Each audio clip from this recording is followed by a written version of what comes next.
बिहार में पेयजल में भी लगेगा टैक्स और पेयजल में भी देना पड़ेगा टैक्स।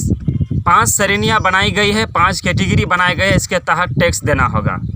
ये जल टैक्स क्या है, ये वाटर टैक्स कैसे देना पड़ेगा, क्यों देना पड़ेगा, 5 श्रेणियाँ क्या है, मैं तमाम चीज़ों पर करूँगा बात, वो भी एविडेंस के साथ। आप बने रहे हमारे साथ, सारी चीज़ों को जानने के लिए वीडियो में अंत तक बने रहे।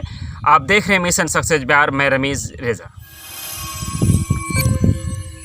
वो बिहार जो पहले से महंगाई की मार झेल रहा है, वो बिहार जहाँ गरीबी रेखा से नीचे काफ़ी लोग रहते हैं।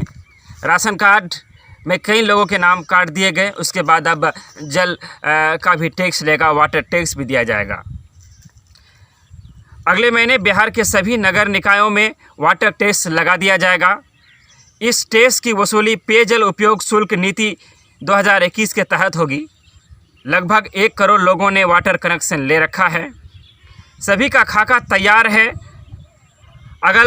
अगले 3 महीने के अंदर इसकी तैयारी मुकम्मल ली जाएगी। विभाग के पास सारा डाटा तैयार किया हुआ है, अगले 3 महीने में तैयारी मुकम्मल कर ली जाएगी और सभी को टैक्स देना पड़ेगा। इस टैक्स को जो 5 श्रेणी में बांटा गया है, मैं उस श्रेणियाँ आपको बताना चाहूँगा। अलग अलग तरह के टैक्स देने पड़ेंगे, सबको एक कैटेगरी का टैक्स नहीं दिया जाएगा। लेकिन मैं उससे पहले आपको बताना चाहूँगा कि टैक्स किस आधार पे दिया जाएगा। सरकार ने इस वाटर टैक्स को लेने के लिए प्रॉपर्टी टैक्स को अपना आधार बनाया है। जो प्रॉपर्टी टैक्स देते हैं, फ़िलहाल अभी वाटर टैक्स उन्हें देना होगा। जो प्रॉपर्टी टैक्स नहीं देते हैं उनके लिए सरकार ने अभी कोई बात नहीं की है। अगर आप 1000 रुपया पर मंथ प्रॉपर्टी टैक्स देते हैं तो आपको 40 रुपया पर मंथ वाटर टैक्स देना पड़ेगा। अगर वहीं आप 2000 देते हैं तो आपको 65 रुपया पर मंथ वाटर टैक्स देना पड़ेगा। अगर आप 3000 देते हैं तो वहीं आपको 120 रुपया पर मंथ टैक्स देना पड़ेगा।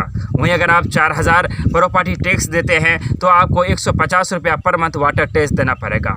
यानी फ़िलहाल अभी वही लोग वाटर टैक्स देंगे जो प्रॉपर्टी टैक्स देते हैं। और मैंने आपको बताया कि किस हिसाब से क्या कैटेगरी सरकार ने तय किया है। अब मैं आपको बताने वाला हूं कि मैंने शुरू में कहा कि 5 श्रेणियाँ बनाई गई है और 5 कैटेगरी के तहत जल टैक्स लिया जाएगा। सबका अलग अलग मापदंड होंगे, सबका अलग अलग पैमाना होगा। पहली श्रेणी है घरेलू उपयोग। घरेलू उपयोग से आप बखूबी समझते हैं, नहाने के लिए, धोने के लिए, यानी आम जनता जो पानी का यूज करते हैं, ये उनके लिए टैक्स होगा, ये उनकी कैटेगरी है। दूसरा कैटेगरी होगा बड़े उद्योग और लघु उद्योग। फैक्ट्रियाँ, चाहे वो बड़ी फैक्ट्रियाँ हो या छोटी फैक्ट्रियाँ हो, उनका जो वाटर टैक्स होगा उनका अलग पैमाना होगा, उनकी अलग कैटेगरी होगी, उसको उस हिसाब से टैक्स देना पड़ेगा। तीसरा जो कैटेगरी है वो है व्यवसाय। व्यवसाय में आ जाएगा cinema hall, hotel, mall, etc। ये सारी चीज़ें व्यवसाय में आ जाएगा। उनका जो टैक्स, वाटर टैक्स का कैटेगरी होगा वो अलग होगा। चौथा में होगा सरकारी संगठन। सरकारी संगठन से मतलब है जैसे कि हॉस्पिटल, ऑफिस, सरकारी स्कूल, सरकारी संगठन, सरकारी ऑफिस, सरकार जो डायरेक्ट सरकार के अंदर है, चाहे वो मवेशी अस्पताल हो, चाहे वो इंसानों का अस्पताल हो, चाहे वो सरकारी स्कूल हो, चाहे और कुछ भी हो सरकार के अंदर है, वो उसको इस कैटेगरी में रखा गया। उसका अलग पैमाना होगा, उसकी अलग कैटेगरी होगी। पांचवा जो आखिर है वो है प्राइवेट सेक्टर। प्राइवेट सेक्टर में private coaching, private school, private hospital, nursing home, etc। वो जो वाटर सप्लाई जो कनेक्शन ले रखे हैं उनका अलग से एक टैक्स दिया जाएगा। तो मैं बात कर रहा था वाटर टैक्स की कि अगले 3 महीने के बाद हर किसी को वाटर टैक्स देना पड़ेगा और अगले महीने से इसकी कवायद शुरू कर दी जाएगी। सरकार ने अब सारा डेटा अपने पास ले रखा है। लगभग 1 करोड़ लोगों ने वाटर कनेक्शन अपने पास लिया है। फिलहाल ये शुरू होगा नगर निकायों तक, नगर से, लेकिन धीरे धीरे ये गांव तक भी आएगी, लेकिन इसकी पुष्टि अभी नहीं किया गया है।